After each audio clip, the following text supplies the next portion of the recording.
Hello and welcome to a new video. I thought today, I've been saying I need to do this for weeks and months, and I'm finally kind of getting to it today. I thought I would do a unhaul. This pile is not as large as it needs to be because clearly nothing is solving the problem that I don't have any room for the amount of books that I have. But oh well, I at least I'm gonna get rid of some of these and hope that I slowly make a difference. So let's just dive right onto it. I'll show you the pile of books that I have, give a brief explanation as to why I just don't have room on my shelves for them anymore. So this one, I don't know if I'm actually going to get rid of it or if I'm just going to move it to somewhere else in the house, but that is the Alexander Hamilton biography. I bought this simply because it is the book Lin-Manuel Miranda read to write Hamilton. Am I ever going to read a 800-page book on Alexander Hamilton? No, but I might keep it just for the sentimental purposes. We'll see. But I don't have room for this 800-page book on my shelf anymore, so it might just, my goal this year is to help redo the library in our house, and maybe it can go in there because I don't have room for it. Next is Scrappy Little Nobody by Anna Kendrick. I did really enjoy this memoir, and I really like Anna Kendrick. There are very few memoirs that I feel I need to own, and this is just not one of them. I will keep my Lauren Graham one, and I'll keep my Elton John one, and I like the Jeanette McCurdy one. I don't think I really need more than that till Taylor Swift writes one, you know. I did enjoy this, and I like it. I just don't need to own it. And you know, if I'm going to come back and reread this, I would probably listen to it anyway, because celebrity memoirs I think are much more enjoyable to listen to. So I just don't need to own this on my shelves.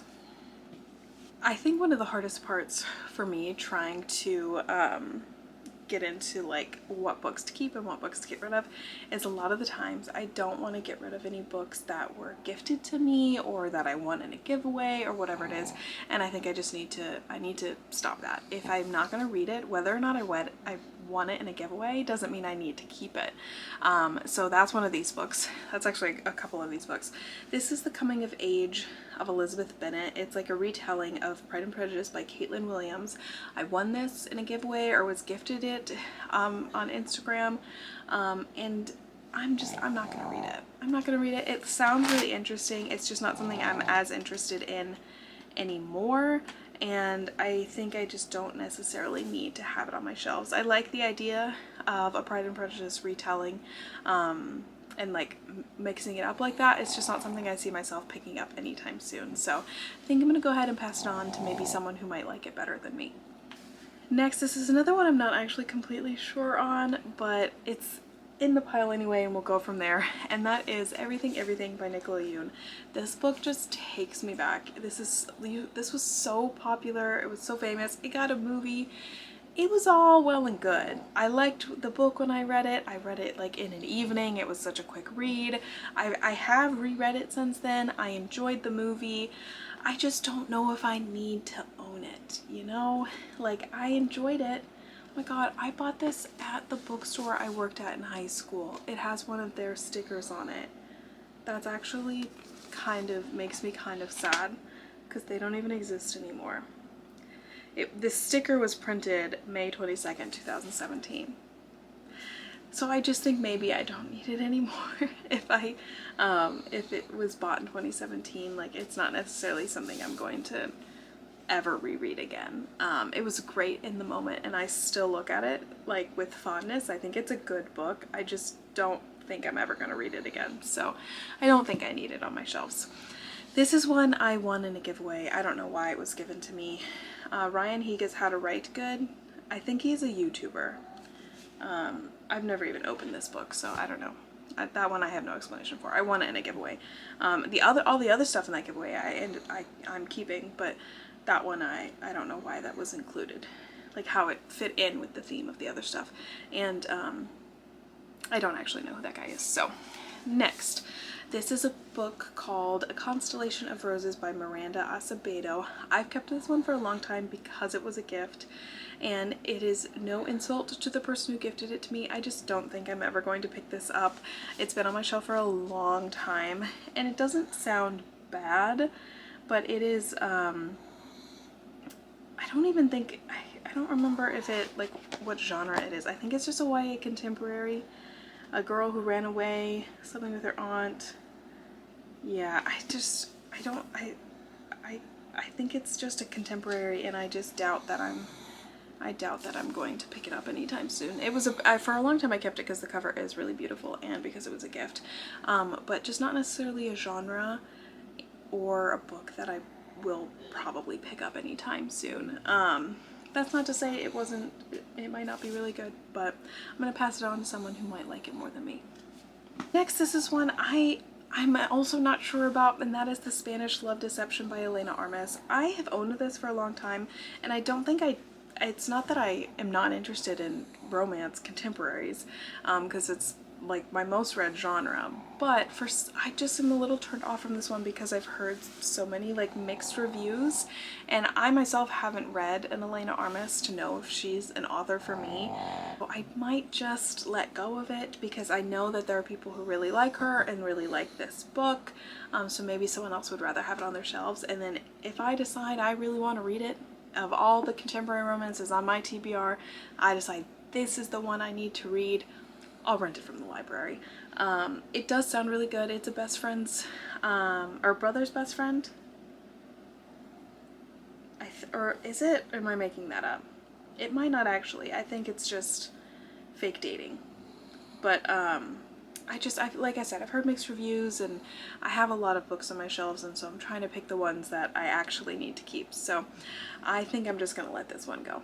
This is one of the few books on the list that I have actually already read, and I feel so bad because it was a gift, and I don't want to get rid of it because it was a gift, and I am very grateful that anyone would ever deign to send me a gift as a book, but I think I'm gonna let it go because maybe someone else will like it. The Shadows Between Us by Trisha Levenseller, and I'll keep my little memory of someone who gifted it to me. It's so nice.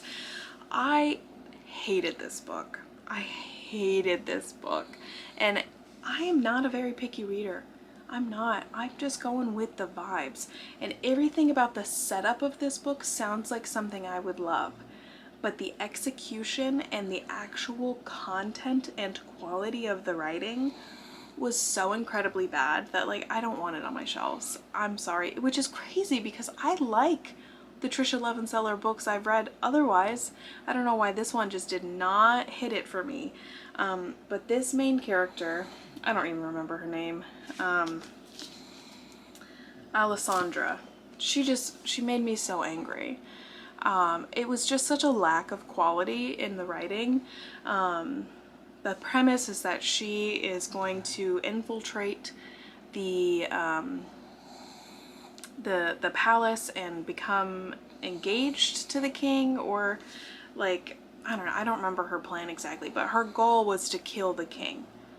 And it just made me so angry that she didn't really have reason. She was like, well, then I will have the power. Okay, well, what are you gonna do with that power, Alessandra? Like, why do you need all that power? Why do you need to infiltrate the kingdom? Why do you need to kill the king? Like, she's just like, well, he's evil. Where? When? How? Just because there were cool shadow powers and that sort of stuff in this, it just wasn't worth it. I mean, I actually don't even remember if there were shadow powers. Yeah, there was. He's the Shadow King. It was just really bad, which is so unfortunate because I know a lot of people really love this book. It just was not for me, to the point where, like, I don't want to own it anymore. So I'm gonna pass it on, and someone somewhere else will probably love it. It just wasn't for me. Next is one of the very few books I have left over from my brief stint with Book of the Month. because just in general, book of the month, like, I like the concept of it, but I don't like, a lot of the times I did not like the actual selection they were providing. I think I'm going to get rid of The Reunion by Kayla Olson. I have never once reached for this book and thought, oh, maybe I should read that next, or, and like, I like contemporary romance, but nothing about this plot really appeals to me. They're two teen TV stars, and they had a big falling out, and then they grow up and they're doing a reunion for their famous teen television show, and so they kind of reconnect that way. In general, I'm not a big second chance romance, like, it's not my favorite trope, and celebrity type romances can be a real big hit or miss with me, so I just don't, and I've never heard of this author. I don't know if this was her debut. No, she wrote 2 young adult books, but it doesn't say the titles of them in her little author thing. So I've never read one of her books. There's nothing really drawing me to this, but it might be on the top of someone else's TBR, so I'm gonna give it away and hope that someone else can enjoy it, because I just don't think I'm ever gonna pick it up. And I know some people like collect the book of the month books, but not me, so I'm gonna just pass that on. Next, I think, and again, I question myself. I never know if I actually want to get rid of them or not. But I think I'm gonna let go of The Star Touched Queen by Roshani Chokshi. I love her, and I do really enjoy her writing.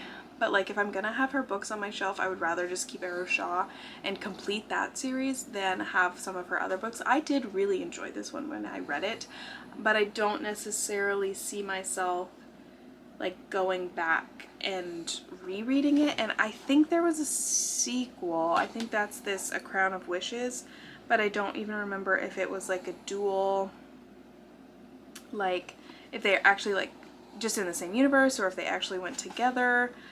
And like, I only vaguely remember the plot of this, and I'm trying to like see if anything even rings a bell, but I don't think so. It was good. I liked it. I'm probably not going to go back. If I'm going back to read more fantasy romance, I'm going to probably go for an adult fantasy romance, not necessarily another YA one. So I think I'm okay to let it go and give it to someone else who might enjoy it more. Next, I've had this one on my shelf for a long time. That is Lovely War by Julie Berry. I think this actually does look really good. It's a World War something retelling, or it's like a magical realism type book. They're goddesses or gods, and they're going through the different wars. I think it's like Greek retelling, because it says Goddess Aphrodite. I do think it's probably good. I just don't think it's one that I'm going to pick up anytime soon. I remember it really blowing up at the time when it came out, but I've had it on my shelf basically since then, and I've never even opened it. So I think it's better off with somebody else. It does sound good, but it's also a really long book. What are these pictures? Oh, it's just different sections of the book. Yeah, I think it's told from the perspective of different Greek gods. But in that, like, if I decide, oh yeah, actually I do really want to read it, then I'll just rent it. I did already put it from the library of, which actually I really like that it'll end up in someone else's house with my little embossed from the Library of Spirits. So I think it does look good, but I just don't think it's one I need on my shelves. It's not one that's on my immediate TBR, and really not completely the mood of book I'm in. Not the mood I'm in for reading. I've been really more into like fantasy and romances, and more like high fantasy, that kind of thing, or with my like historical and contemporary romances, and this is more magical realism, kind of something else entirely. So I think I'm gonna pass it on. Next, this isn't really that much of an unhaul, but this is The Last Life of Prince Alistair by Alexander Bracken. This is a duplicate. I have this book already in paperback, so I'm just giving away the hardback because my paperback is signed. So there's no reason for me to keep this. I actually do really want to read this middle grade series because I love Alexander Bracken's writing, but I have it already, so I'm going to give away this version. Even though the hardcover is really pretty, I have the paperback and it's signed, so I'm going to keep that one and give this one away. I'm very excited to read this series though. And then lastly, I think I'm gonna let go of Delilah Green Doesn't Care by Ashley Herring Blake. I have read this one. I didn't love it. I liked it, but I didn't love it. I thought the writing was okay. I didn't really think the characters connected very much, and the main character was actually kind of really annoying. And as much as I'd love to fill my shelves with more sapphic romances, this is not the one. I didn't connect with the characters. I didn't think it was super well written. And like, I've never ever thought about these characters again after finishing the book. So as much as I would love to, you know, collect more romances and everything, I just think that this one wasn't really my style. And this author, maybe her and I just don't really vibe with her writing style. So I think I'm just gonna let it go. I know this book is really popular and a lot of people loved it, so maybe someone else will finally get a copy that they wanted. So I think I'm gonna let this one go as well. So that is the stack I have for today that I'm going to unhaul. I am always constantly questioning myself when it comes to unhauling. I don't want to get rid of anything. I just wish I had the room to keep everything, because I wouldn't mind having some books on my shelf if I, like, even if I never get to them, or if they're books that I read and didn't love but didn't hate. Like, there are some books that I would still unhaul, but I wish I had the room to just keep as many as I could, but I don't. So I'm going to let some of these go and get some books that I'm more excited for. So I hope you enjoyed. This is no offense if you loved any of these books or any of that. Most of these I haven't read, and even the ones I have, it's nothing against the books. They just weren't for me, and that's okay. But I hope you enjoyed. Like, share, subscribe, all that fun stuff, and I'll see you guys next time. Bye.